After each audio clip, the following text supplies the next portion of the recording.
What does it feel like to be born into a musical legacy? As my thinking about it, I can see that being a very positive thing, and I can also see that be a very annoying thing. Maybe it's just me.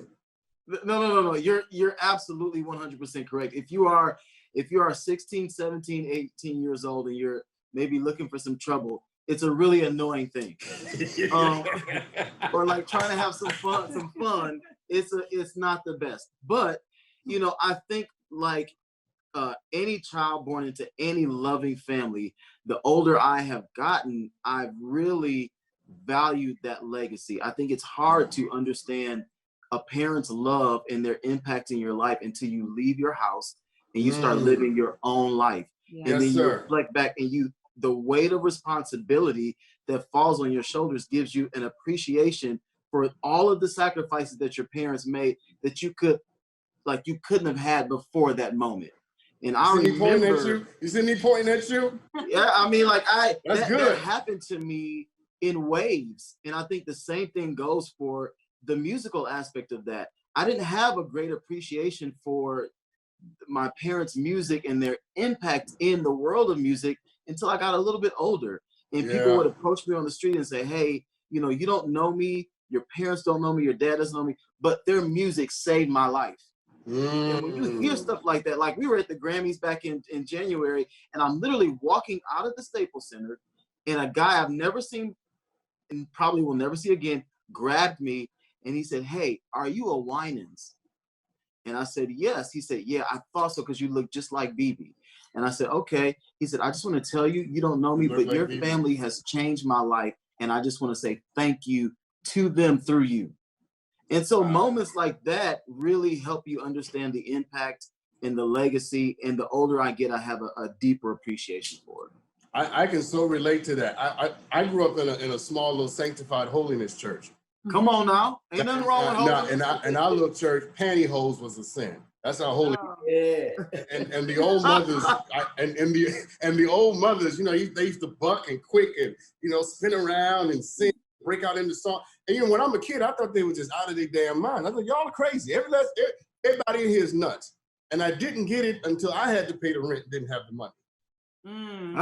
I didn't get it until I had to pay the car note.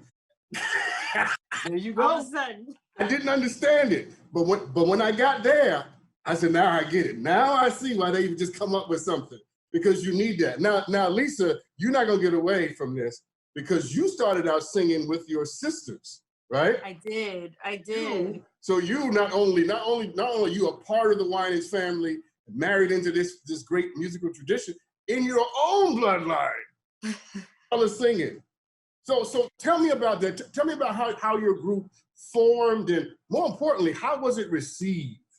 So, well, my mother was a concert pianist, and she moved us to Nashville to be the director of the Fifth Jubilee Singers, the prestigious singing group. And that's she, yeah. Okay, she stop. You can just brush by that. Yes. Whoa. No. So we got the Winans family, the Fifth Jubilee Singers. Yes. She's an amazing musician. She's a great songwriter.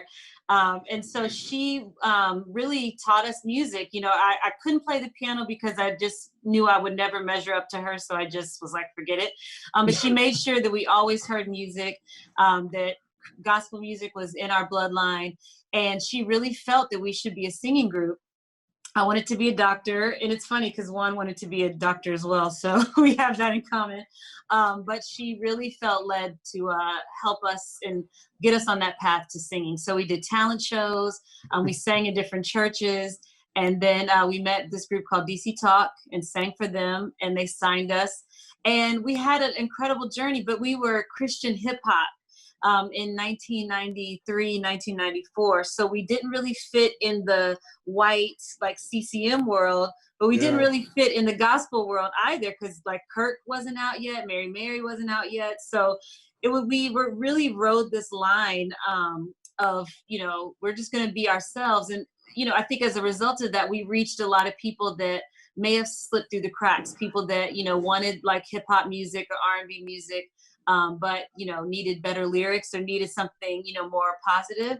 But we had a wonderful journey, put out a ton of records and toured all over the world, and just we really had a great time together. And I'm so thankful for the opportunity to just impact kids the way we were able to.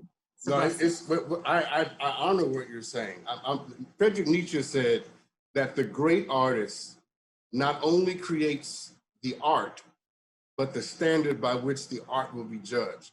And when I listen to you coming before your time and before the sensibilities were really ready for you, that's a much higher calling to me than to flip in and just follow, make your song sound like everybody can do that now. You know what I'm saying? But to be ahead of your time is a great accomplishment.